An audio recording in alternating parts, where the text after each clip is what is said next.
चाप के मुआही देवका कियाला नदी बीच नाई के डुबाही देवका कि तू तो दिले बारा हां तू तो दिले बारा कस के हुमच कमर करे लचल चल लचल चल लचल चल चल चल कमर करे लचल चल लचल चल लचल चल चल चल कमर करे लचल चल लचल चल लचल चल चल चल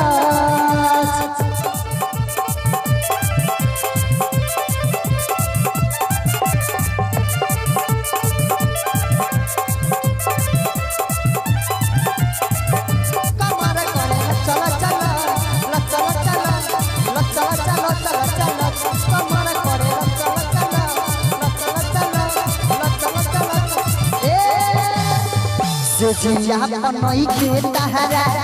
करे के लूर हो पके बल चोरी चुरी देले बारा तूर हो ए हो से जिया बनई के तहरा करे के लूर हो पके बल चोरी चुरी देले बारा तूर हो लाइट ऑफ करके लाइट ऑफ करके लाइट ऑफ करके करे कमर करे लचल चल लचल चल लचल चल चल चल कमर करे लचल चल लचल चल लचल चल चल चल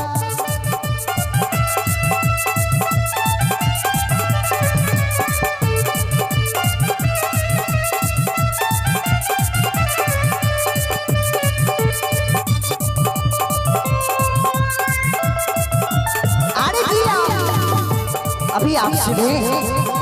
जुल्फी झनकार के माध्यम से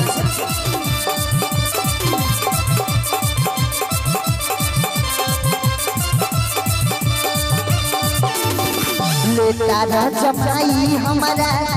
बताओ भाई कृष्णा दिखाए परी लगता खटाई